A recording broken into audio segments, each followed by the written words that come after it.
Hey guys, my name is Mark. I'll be doing tech reviews, demos, a few buting-ting here and there. Anything that we can get our hands on na pwede kong i-share sa inyo kung paano ko nagawa. Okay, so today I will be sharing how I managed to upgrade my old gaming laptop.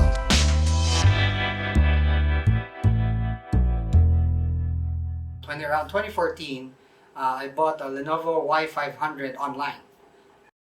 It's Intel Core i5. I believe it's a 2.6 megahertz 3230M processor. Out of the box, the specs was 4 gigabytes of RAM DDR3 and then 1 terabyte of 5400 RPM. It also had NVIDIA 650M GT650M SLI. It was dual. So dalawa yung video card niya. So I immediately upgraded it and I tried to play The Witcher 3 in my laptop. Hindi niya kaya. So I had to modify. Hindi niya kaya yung low specs, yung low settings ng Witcher 3. So I had to find a way to play it on a decent frame rate. Kaya ginawa ko, inedit ko pa yung inedit ko pa yung config file just to lessen the hair, lessen the feel and stuff. And then I thought about why not upgrade it right now? Maybe wala naman akong gagawin. So nag-research ako online on how to upgrade my video card if there was such a thing, and stumbled upon a very gem of an upgrade in terms of laptop. It's called an eGPU. So E stands for external. So it's external GPU directly. It's a desktop GPU that you attach to your laptop. I did my research and found out that there was such an adapter that you can buy. So I bought an EXP GDC Beast. It's an PCI-E eGPU adapter. So first, nag-research ako, and then I stumbled upon a Facebook page, a group called eGPU Philippines. So thank you mga kapatid. And I googled my laptop, which I advise you to do. Try to Google your current laptop and see if there are anyone who does eGPU already dun sa setup nila. It will help. And I found a few on for Y500. So that's why I was I was encouraged to try it out. Pero I still had the budget. Diba? I can't upgrade it to very expensive. Might as well go to a desktop. So naisip ko, I need to buy second hand. Kasi I haven't tried it. Nakabunting-ting na ako ng a bit and stuff, but I haven't tried modifying my laptop. It's different from desktop, diba? Desktop, matatanggal mo lang, madaling ma-upgrade. For the laptop, it's a bit hard. So, ginawa ko, I visited that. I saw a few websites already, a few forums talking about eGPU with their Y500s. And then, naglakas yung loob ko. And then, lo and behold, may nag-post sa eGPU. You buy it and everything's there.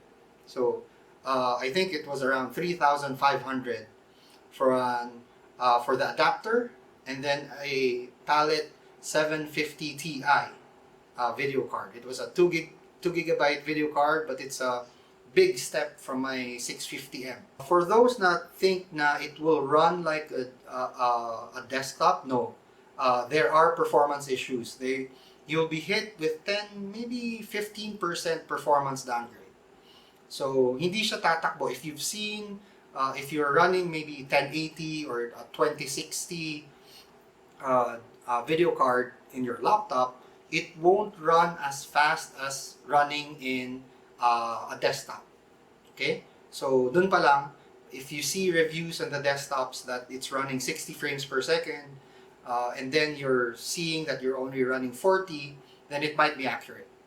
You better think about it. If your laptop has already a good enough video card and you're planning to upgrade it to an eGPU, maybe the new RTX models, which is the 3090, maybe like that, it's worth going to the desktop option rather than putting it in your in your gaming laptop. Even though if it's a gaming laptop or a regular laptop, I suggest you go to the desktop route already. But if you, like me, you're in a tight budget and siguro gusto nyo lang buhayin and buhayin yung luma yung laptop, then try the eGPU. So now, for me, since the 750 Ti is a low power video card, meaning hindi niya kailangan ng PSU, wala yung 8-pin or 6-pin sa video card, then kinailangan lang ng 95 watt adapter. It looks like a laptop. So later I'll show you the pieces, the components for it. So yun, I bought it. So just points to remember for before you go buying your eGPU. So make sure it's not bottleneck. You have a good processor. So if you have an i3 maybe, or not really a gaming laptop, maybe the older versions of the processors, I suggest you upgrade that first. Pero kung mga i5 or i7, then definitely you can do that. Research on bottlenecks minsan. For me, I have an i5 3230M. It was good enough because it was a gaming laptop, and then I had 6 gigs in it, DDR3. So sabi ko, I'll try it. I haven't tested it. Then once it came in, now another thing that I didn't research on that I think you'll find useful is research if your laptop is whitelisted. Okay? Whitelisted meaning the slots that you are going to insert your eGPU in does not allow other brands or other devices to be attached to it. Okay? So first off, let me explain the eGPU. It has 3 slots that I know of. There might be others. You can insert it in an M2 slot, M2 PCI-E slot. So yun yung Wi-Fi slot mo ngayon. Normally an MPCIe, normally the Wi-Fi module is there. They attach it there. And then another one would be Thunderbolt 3. So if you have Apple, if you have the latest MacBook Pros, it has Thunderbolt 3 already, and you want to do gaming, you can use that. Then there's the Express card. Older laptops have Express cards. The one I bought was from the Wi-Fi module. Yun yung pinaka-common because most of the laptops already have Wi-Fi modules. With that, I'll show you a quick breakdown on how I got assembled my eGPU. Okay, so i-tear down na natin. So the first thing that you need to do is turn it upside down.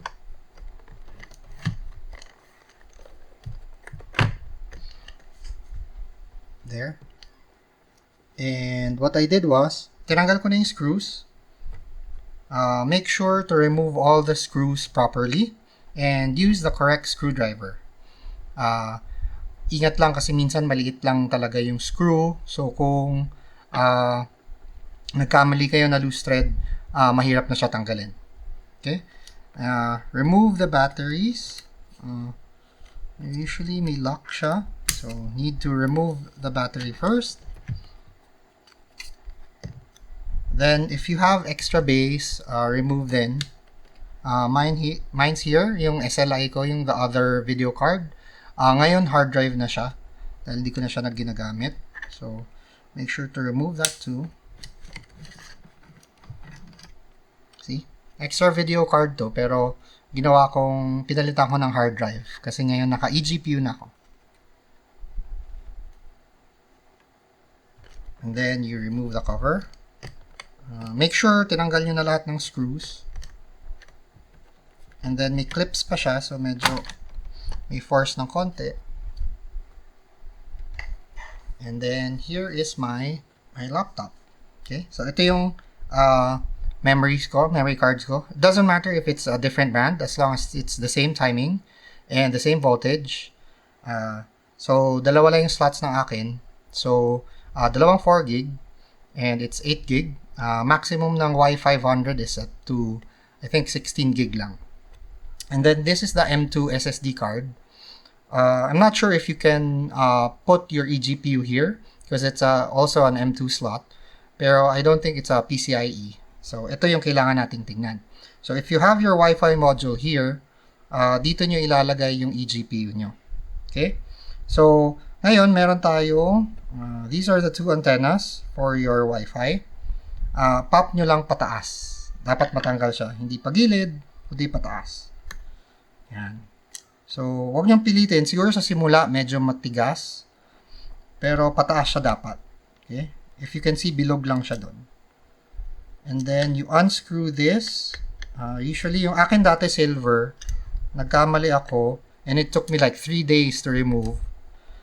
Kasi drinil ko pa siya. So, just make sure you use your proper screwdriver. Huwag niyong pilitin kung masyadong malaki.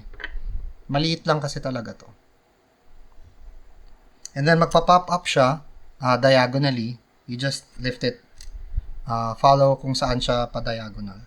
And then keep this somewhere if you still need it someday. And then kunin niyo yung eGPU nyo. Make sure it's the same. Tingnan mo, it's the same, 'di ba? The same slot. If you have the Thunderbolt 3, then USB lang siya. Para siyang Type-C. Kakabit nyo lang. As easy as that. For the express card, usually nandun lang siya sa gilid, ganun lang din siya kadali. Pero karamihan, ganito yung ginagamit. So, after that, make sure, what I do is, iti-tape ko to para hindi sila malikot. Just put it somewhere where hindi siya gagalaw-galaw. And then tape it.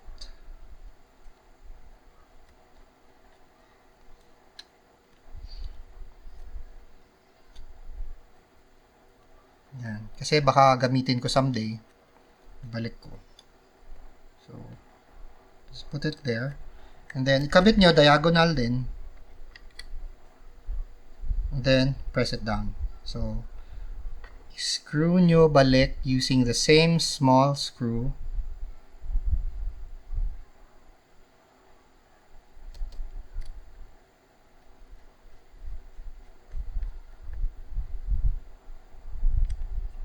There. So, yung ibang ganito, nasa gilid, nandito, or nandito, as long as igapang nyo siya palabas, sa akin, if you can see, may mark na siya. Kasi hindi ko siya screw dito. So, ilalagay ko lang ng tape ulit para semi-protection. Pero I don't think it's working properly. So, hindi ko lang dapat diinan to. So, once that's done, cover nyo na balik.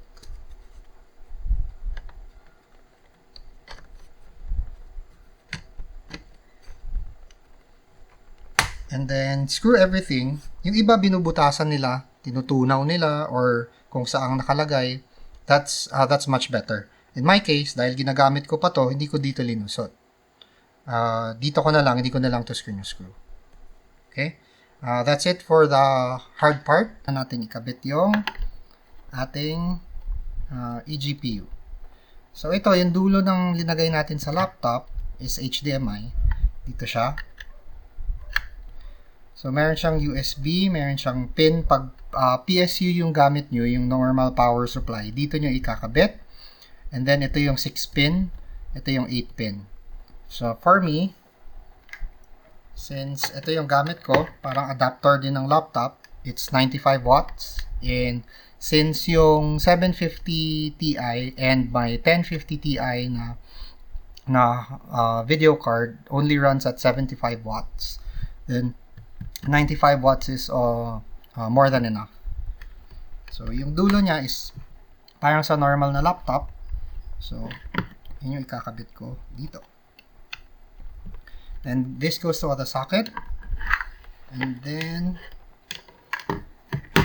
I'll get my video card. So, Dito siya. So, para na siyang normal na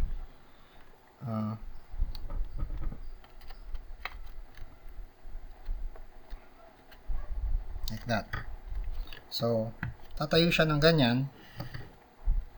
So, if you can see, nandito yung sockets, tas nakatayo siya. And then, dito, diretso na yung aking display. There are some cards na you can use this, you can still use your internal display, yung nasa laptop mo mismo, but there are other cases na external lang talaga. Minsan, it's faster kung external kasi dito na lumalabas dito yung display. Hindi na magta-travel dito papunta sa internal display mo. Pero you can still view your internal display using your internal iGPU, your internal GPU. Pero ako, I disabled it. Lumalabas pa rin siya because this can still, the 1050i can still be used through my internal GPU. Okay? So, kung hindi gumana sa internal GPU nyo, try to plug it in an external GPU one. Ibig sabihin, hindi niya kayang ibato pabalik sa internal display mo. Okay? And now, after that, we can go ahead with the software side. So, kung napansin nyo, yung setup ko ngayon is malinis at naka-vertical stand yung aking laptop. Naka-close lid. Now, meron mga discussion about kung pwede mong gamitin close lid palagi. Ako so far, since around March, sarado ko na siyang ginagamit. At nung naka-eGPU na ako, bihira ako ng buksan. So, depende yun sa laptop mo. Kasi may mga laptop na sa keyboard yung exhaust pataas. So, sa akin, sa Y500, sa gilid. So, kahit na isara ko at ipangat ko, sa gilid lumalabas yung init. Okay? So, maraming salamat. So, kung nagustuhan niyo yung aking simpleng video and tutorial, please like and subscribe. And put your comments in kung may mga tanong kayo sa pag-setup ng eGPU. At kung may mga gusto kayong i-review ko, kung meron ako or meron akong knowledge about it, I will share them. So, maraming salamat. So, sa ulitin.